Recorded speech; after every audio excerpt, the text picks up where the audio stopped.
Namaskaram, Bhagavad Gita, second chapter, 31st sloka. Lord Krishna was teaching Atma Jnanam to Arjuna till 30th sloka. Now, from this sloka onwards, he talks on Swadharma, duty. So here, he is telling Arjuna, do your duty. You are a warrior, you are a Kshatriyan, your duty is to fight for Dharma. You have to protect people, and there is no better engagement other than fighting for upholding righteousness. So you have to do your duty, and he is encouraging him to do your duty because he has to get ready to fight against adharma, against Kauravas. There are two types of Swadharma. Swadharma is duty for an individual. It is Para Swadharma and Apara Swadharma. Para Swadharma is spiritual duty. Then Apara Swadharma is material duty. So when it is spiritual duties, it is like loving, serving God. So all the activities related to serving God, that is spiritual duty. Material duty is your occupation.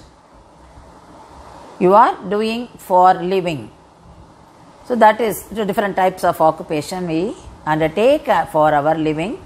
So that is material duty. And Vedas describe guidelines for material duties too. So and that depends on different stages of life and different occupations. So our life is divided into different stages. At each stage of life, right from childhood and you get married and you become from brahmachari to grahasthan to you may become sannyasi. So you are retiring from the regular life. So you have got duty at every stage of life and how to perform your duty. What is your duty? So this is what Lord Krishna teaches here. And occupation. Each occupation as God, that is when you take up an occupation, we have got duty pertaining to that occupation. So if I am a doctor, I have got duty to attend anyone who falls sick at any time. So I can't be saying that no, I am not well, I have this problem, I have a personal issue, so I cannot attend. So if you come across anyone falling sick, I can't be saying those excuses. Because my duty is to attend. That is what the dharma of that occupation. So, the duty for each occupation is prescribed. Duty for each stage of life is prescribed. So, material duties are also prescribed in Vedas. So, as a warrior, as a Kshatriyan, Arjuna has got duty now. So, he has a duty to fight for righteousness. So here Lord Krishna is explaining that, and he also says that you cannot be just sitting here, you can't be doing without doing anything. That is wrong. That will bring dishonor to you. So in the following slokas he talks about Swadharma. So in the next sloka he says, son of Kundi, this battlefield, it's like a moksha sthanam for the warriors. They are willingly coming to the battlefield to lay down their lives for the sake of dharma and to help the people, to protect the people. They have prepared their mind and come and they are doing it willingly. So even if they are killed here, they go to moksha, they go to the stage of moksha. And these kings have come knowing that if they are killed, they will go to moksha. So they have all come willingly. So you also prepare yourself. So you think that it is your material duty. You are doing it for the sake of the society. And even if you are not interested in spiritual duty, you do your material duty. Because material duty does not result in God realization. It is for survival and it is for the cause of society. So we are helping others, or it may be for earning also. So you do your material duty now, don't fail in that. So now Krishna is coming down to the next level to explain the Swadharma, to explain the duty. So he says, even Arjuna, you are not interested in spiritual duty, but I want you to remain at bodily, that is bodily related duties. So you be at bodily platform and do your social duty as a warrior, and you have to defend righteousness. So he is explaining here what is the role of a king. A king cannot be in inaction. So Bhagavad Gita is a call to action. So Krishna wants internal change in Arjuna, because when you are convinced with anything only, you will go to do that. If you are not convinced, for example, whatever we do, whatever project we have been asked to take up, or whatever, even a small work at home, if you are convinced that why am I doing this, what is the result, then what for whose sake I am doing that. If you are convinced with that, whether it is good or bad, for both, unless you are convinced, you will not do. That is psychology. So your mind has to accept it. Only then it gives directions to the body. So you act accordingly. So here Krishna wants Arjuna to have internal changes. He has to be convinced that he has got material duty. So he has to fight. He can't be, that there should not be inaction. So he should understand that remaining without doing any duty is not good. So, and he is a Kshatriya and he has to do it. So it is not, you can, and he also says it is not enough. If you say that I am renouncing my work, that is not good. That will pull you down. That will bring disgrace to you. You can't be saying that. You have to perform your material duty now. So don't say that I am going away from battlefield. So you will not be excused. That will bring only defame to you. So he is encouraging Arjuna to take up the war, and he is explaining the consequences of giving up his material duty. The next sloka, he says, to fight, if you abandon your role in fighting for righteousness, then your reputation will be brought down and you are failing in your social duty. You will incur sin. It's not only affecting your reputation, you will also incur sin. That is not good for you. And your ancestors fought for righteousness, and this battlefield, the Bhagavad Gita sloka starts with, the first slokam starts with Dharma Kshetra Kurukshetra. So this place is known for establishing righteousness. There are so many kings fought for it. So you cannot just get away from it. So that will bring sins to you. So do your duty as a warrior. And here Krishna says, yes, you have to go for war. Why? Here he is emphasizing on that war. He tried all levels, all means to stop the war. He knew pretty well that it would bring heavy loss, human loss and money loss.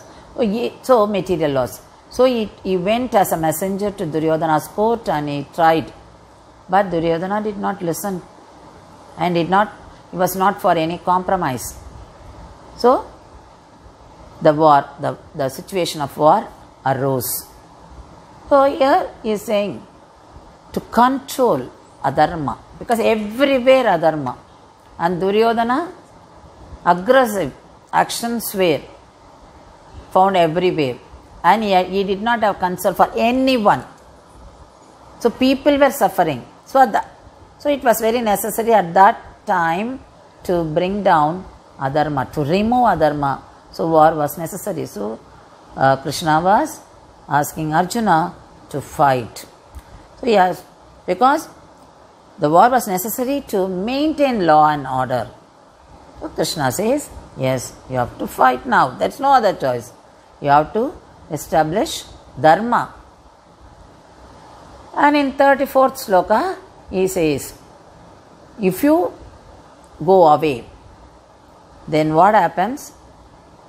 Your name, your reputation, you will come down and you will become, your infamy will be worse than death. You will become, people will start talking ill of you. You will become infamous. So for your infamy is worse than death. So that should not happen. Because you are a person who is very strong and who is very talented. You are good at archery. You have learnt all warfare, art of warfare from the great teachers like Dronacharya, and you did penance on Lord Shiva and you got Pasupashastra, and you know everything. You are such a talent person. You have that jnanam, you have that bravery, you know, you have that valor, you have very strong person, you are very strong person. Then why are you just remaining quiet here? Why are you not getting up to fight? So Krishna was telling Arjuna, if you remain like this, the kings who have come in support of you, they have come to support you, to bring righteousness, to bring dharma, and they will think that you are coward. You are scared to fight against Kauravas. You are scared to fight against Duryodhana. So that will bring dishonor to you. So why do you get into that? Don't behave like a coward and do your duty. Don't fail in that. So you will lose your respect.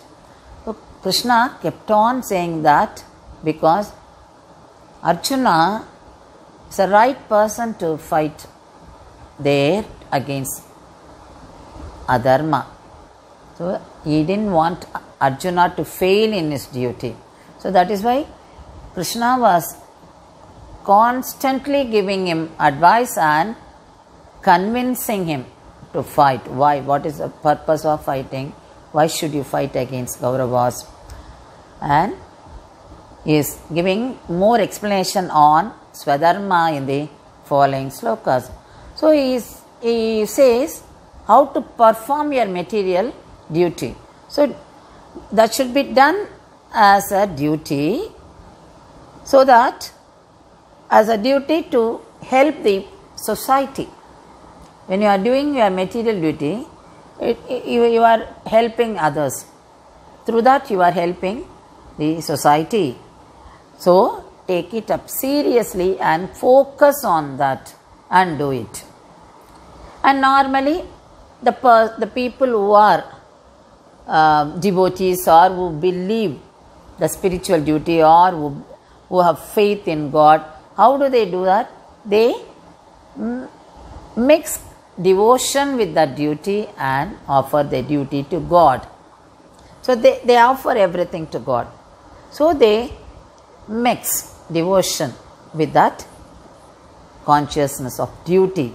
So it becomes divine. So they don't feel the burden. Even at home. So it is not necessary for people who are going for job. Even at home we have got more duties. So when you look after the sick people, when you look after elders, so that is our duty. So how to perform the duty? You feel that you are helping another Atma. That Atma has got Paramatma in it. So you are helping them.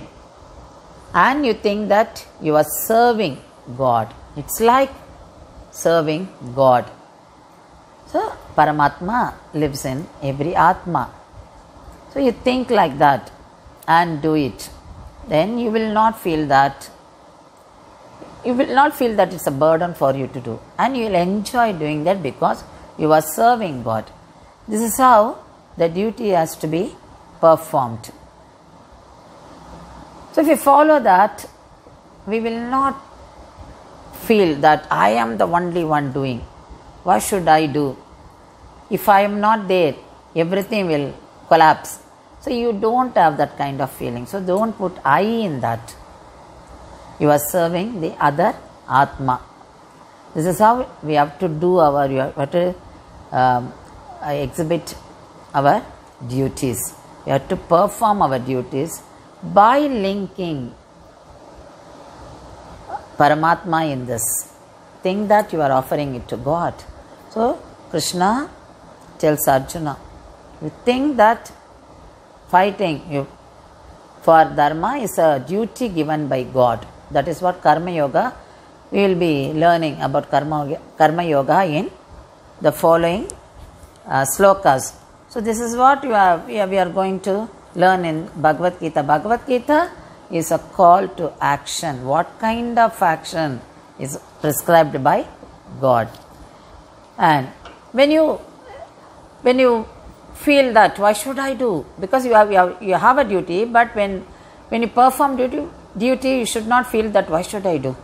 Is that duty bringing any returns for me? So if you think like that, if there is no return, you feel frustrated. So sometimes we find people getting into depression due to many problems, due to financial problems or any personal problems. They are not able to control their mind. Their mind has become weak and they go to the extent of committing suicide. You don't have that right. Paramatma, it is Paramatma's property, that Atma. And Atma is given this body. So we have no right to damage this body. So it is not allowed. So if we know that, if we understand that, we will not go to that extent. So scriptures drive us to right thinking. So that is why it is very necessary to learn all the scriptures, because they take us only in the positive side. So we will have the positive thinking. So Atma Jnanam. If you have Atma Jnanam, we will realize that Atma is there, then Paramatma lives in that. So let me not damage my Atma. Let me not do any ill. I should preserve my Atma. I should be thinking of positive only, so that my Atma remains happy. Here Nammalvar, one of the Alvas, he gives one pasuram. Kannan allal illai kandir, charan adu nirka vandu mannin baram nikku darke vadamadurai pirandan. So mannin baram nikku darke vadamadurai pirandan. Vadamadurai, Krishna who was born Madura, his birth was to reduce the burden of earth. So he is our relative. Hold his golden feet and surrender yourself. He is our mother, father and other kind of relations we have only with Lord Krishna. Hold his feet and he takes care of us. So when you think like that, you will not become mentally low. You will not feel low. So Arjuna is feeling low now. That is why he is not getting up and doing duty. It happens to us also, because we also come across many challenges. For example, if in our office, if you are given a new project and we are not able to do it, and we become mentally burdened. Instead, we should take it as a challenge. So it is again, it's a mindset. So take everything as a challenge and find ways to solve the issues. So how to do that? By praying to God. He is the only one who gives relief from all this, who turns all the negative thoughts into positive thoughts. So surrender to him. hold his golden feet and offer everything to him. Then he takes care of us. So we will not feel anything burden. Whatever kind of problems we come across, whether at home or in profession, we will solve, and we will get that mental strength. So Arjuna needs this. So Krishna is giving him. So these slokas give us message to lead a peaceful life.